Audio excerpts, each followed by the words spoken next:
Marilyn, 1931, Dallas, Texas. Let's go back. Talk to me about when you were just a little girl. Well, when I was a very little girl, the first thing that I remember was living, and I think I remember it because I saw snapshots of me being held in my mother's arm in the driveway of a very small house or duplex on Park Row in South Dallas. I do remember living on Wendelkin in South Dallas, two places. I don't remember the first address because I think I was only about 4 when we were there. 3816. It's no longer there. I've tried to go back and it's either totally been rebuilt or, anyways, it's under a freeway somewhere. It's very confusing out there, so, but very nostalgic. You know, it really tugs at my heartstrings. What did your parents do? My dad had moved here from Chicago with his mother, and she opened a delicatessen on Commerce Street just down from Neiman Marcus, and it was called the Chicago Deli. I really don't remember going there, but I remember hearing about it a lot. And then, of course, Daddy went into what we call then a disinfectant company, which was janitorial supplies. But it was basically his one man plus a couple of assistants operation. And my daddy really loved to play cards. He was a pretty big time gambler in his day. Was a real Las Vegas lover. They would send planes for him. And he used to love gin rummy too. He had a gin rummy pal, and they played every afternoon in the Adolphus Hotel, the old Variety Club. And sadly, I don't really know a lot of history about my father. I know a lot more about my mother and where she came from and family connections. But when I was engaged to Maury Rolnick, I worked at Neiman's. He was in Korea, and we were engaged, and I had to do something. So where else would I go but Neiman Marcus? And I worked there, and I remember after work, I would walk down to the Adolphus, which is just a couple blocks away, and I'd wait for Daddy to finish his gin game, and then we would come home. And then after that, he went into the stock market, and he did very nicely there. I think it had a relationship, stocks to gambling, so he really loved that. He thrived at it. The Depression affect your family at all? Oh, tremendously. My sister, Lois, constantly reminds me that I don't remember the Depression because she was born in 24. She's 7 years older than I am. I just remember hearing about it. Now, do you remember your grandparents at all on your dad's side? My grandmother, her name was Doris Barkon, B-O-R-K-O-N, and we called our grandmothers Bobby, and she was Bobby Barkon, and she was a very robust woman, kind of typical of what I think Eastern European generational women looked like at that time, and I wasn't as close to her as I was to my mother's mother, whom I was very close to. And she was just Bobby. Now, did you know your grandfather on your dad's side? Neither, no. My grandfathers were both deceased. Tell me about your grandmother on your mom's side. Her name was Ethel Mosesman. She came from, to my knowledge, Chernobyl in the Ukraine. And she had 10 children. My mother was the youngest, and mother was 4 when when she came to this country. And the whole family came through the port of Galveston, which was only open to immigration or Jewish immigration for 10 years, and it was approximately the first decade of the 20th century. And the family being so large came in, I think, probably 3 groups. My grandfather came first with probably the older sons anyway. Then I don't know who came in the middle, probably the middle group of children. And then my grandmother and Bobby Mosesman came into Galveston. My grandfather was establishing a fruit and vegetable business in Dallas. the story goes that he and his brother came first, and somewhere along the way had an argument, and my grandfather came to Dallas, and his brother went to Monroe, Louisiana. So we later reconnected with that family, and it was a good connection. Now, do you know how your family wound up in Dallas? You had some Chicago roots, Galveston roots. How did they wind up in Dallas? I think they just got off the boat and started going. I don't know that they had a sponsorship or they just were going to go someplace. You know, Dallas was very small then. We see Dallas as a very modern, vibrant, major city in the world. What was it like in the 30s when you were growing up? Well, it was under 200,000 people because I remember it as a teenager being about 200, 250,000. And I really don't remember that much about it because I was very young, and we moved from South Dallas to Highland Park when I was, I think, 9 or 10 years old. And of course, my strongest memories are from that. Now, whatever happened to the deli downtown? I don't know if it was sold or closed. Now, how did World War II affect you? You were just a small girl when the war broke out. Well, I was in junior high school, and I remember rationing, and I remember everybody gathered around the radio. I don't specifically remember December 7th, but obviously I lived there and knew how terrible it was. There was such a tension in the country, in the city, in the country, and we were so gung-ho and so American. I think it really forged the patriotism and nationalism that I still have for me and for my generation. We loved this country, and we weren't going to let it down. And I was very young, but that was the sense that I have with me today that I had then. Now, after high school, tell me about it. Let's pick it up from there. I went to the University of Texas. Okay.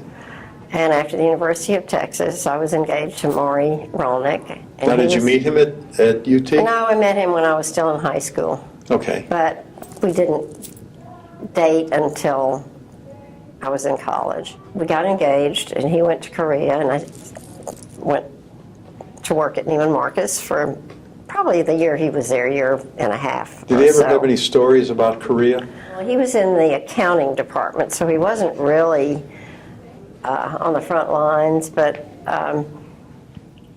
it was really funny. He didn't play cards particularly, but he said there was kind of a traveling poker game that was under the radar, so to speak. Right.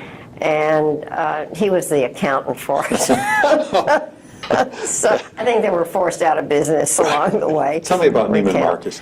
Downtown was the only store, and I wanted a job, and I can't remember if my dad had any influence because I got a job very easily there, but he probably knew somebody who knew somebody, and we did know the Marcus family.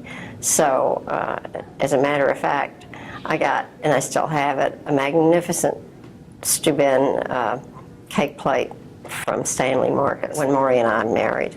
I worked on the mezzanine, which was the junior department, and it was a very exciting store. It was service first. It really was already, I think, nationally known, and Stanley Marcus was making a name for himself as just the most incredible marketing genius that ever was because of the service policy and his influence even then, and that was 1950. So he was probably at close to the top of his talent, or at the top of his talent, which he was for many years. But anyway, it was a fun place to work. And how long did you stay there? Just a year and a half. I was biding my time. You and Maury had 3 children. We have 3 children. And where did you guys settle down? We always lived in Dallas, except for a brief stint in East Texas. Maury's father's business was a men's hat company. His father actually built a factory in Garland, Texas, when Garland, Texas was the end of the world from Dallas. Why in the world would anybody go there? But they had what they called a fur felt company or factory in East Texas because of the water availability and I guess the quality of it. So we lived there for about 6 years. We had ease of domestic help. in my generation that is long gone. The first domestic help I had been my mother's help when I was a child, and she came and took care of my first daughter, helped me with her. But then we made a contact with another woman who, I think she started working for us when Laura, my first daughter, was maybe 2.5, and she stayed with me till she died in 1996. And she was our family. The old Southern custom, the old Southern habit of connecting with domestics, which doesn't exist today either. And the movie Gone with the Wind, it wasn't quite like that, but the connection was there. And she called, and when we moved to Longview, my second child was just a year old, and she'd been with us 3 or 4 years by then. And I said, well, we're leaving, and I said, if you would come and just help me get started and fix the house, and then you can come back to Dallas. And she did, and I said, well, basically we're done. She stayed a week, I guess. And she said, well, you didn't ask me if I wanted to stay. I said, well, I just didn't think you would want to. She says, yes, I want to stay. And she stayed with me till 1996. Her name was Burvey Moore, and she was from Arkansas. And she was, I would say, Burvey, sit down and have lunch with us. Burvey, sit down and have dinner with us. Sit down. She would not. She would stand at the counter. She'd eat when we were eating, but she would not sit down with us. Sit down. She never would. That's the old culture. And my 2 girls were born in Dallas, and my son was born in Longview. Now that marriage ended in a divorce. It did. And then what did you do from there? I knew that I wanted to work. I always wanted to work. I always had this drive to be productive. And for some women whom I envy, being a mother is what they're all about. I was never satisfied not just staying at home being a mother. I always wanted to do something. So when my kids were a little bit older, I had 2 friends. Very briefly, we went into a party planning business. And then one of the women moved to with her husband out of Dallas. And I had said to my other partner, I've always wanted to be in interior design because it's something that I love. My mother had fabulous taste. She was a genteel, exquisite woman, and she had beautiful taste, and I think her love of it and hopefully her creative gene passed down to me somewhat. And I just started, I never went to, there were no schools. You could go to Parsons in New York, and there was the Paris school, but there were no design schools then. And I thought, I'm just going to see what I can do. And I said to my partner, I want to do it. Do you want to do it? And very briefly, she did. And then we parted ways, and I went on, and that was almost 45 years ago. So I've been very fortunate. I've made some really good friends out of original clients, and it's like any business. Some of it's wonderful, some of it's not. That's business. But what I love about it, number one, is I sort of compare projects, especially when I have the opportunity to start from basically the ground up.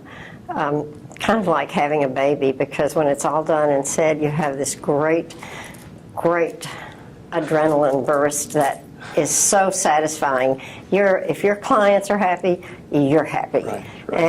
And it's really, it's kind of a love that I can't get out of my system.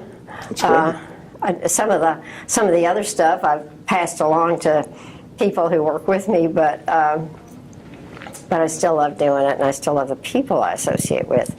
Tell me about when you met this guy, Max Edward. Max Edward. Well, Max Edward and I, we'd known each other on and off. In fact, he and his wife, and Maury and I were not good friends, but friendly. Mm-hmm. And I knew Max from high school days. We went to the same grade school, the same high school, and the same university. So Max is 4 years older than I am, so when we were in grade school, he was already gone to junior high, and when he was in high school, I was in junior high. So we really, 4 years at that age is a pretty big gap. So we just kind of knew each other, and then after we were both single and had lived a single life, a good friend of ours' daughter was getting married, and my mother and I were invited to the wedding, and it was at Temple Manuel. Max came in, and he and his sister came in, and they were a little bit late, and they sat down next to us. And at the reception afterwards, Max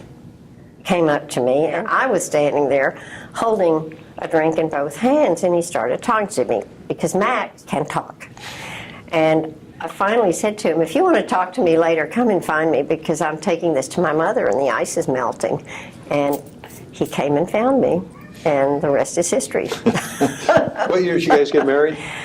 1988, January 10th, 1988. Happiest time in your life? I kind of describe my life as going from somebody's daughter to somebody's wife to somebody's mother, but never to myself. And I don't think it was the happiest time of my life, but it's when I found myself, was when I was single and building a business, and I had to find myself. And I basically said, you make it or you don't, you have a choice. Mm-hmm. And I thought, okay, I'm going to make it. And that was kind of my focus, and I developed a self-esteem that I had never had, and it's been a good thing for me. In your lifetime, there's been so much advancement in technology. What's come along over the years that you said, wow, how did we get along without that? Well, the cell phone mainly, only because of the ease and the speed of connection. But I resent it because I really think it's replaced human conversational intercourse. I think that we have lost as a generation, as a life, the ability to communicate, to talk, to sit, to not have to be busy every single minute of every single day. When my kids were little, obviously the back door was open, they were in and out, they played, they went. First of all, we didn't have to guard them. Right. And the other thing was that they weren't programmed. Every day, from school to bedtime. And I think it's taken away a lot of creativity that we as a nation complain about, with entrepreneurial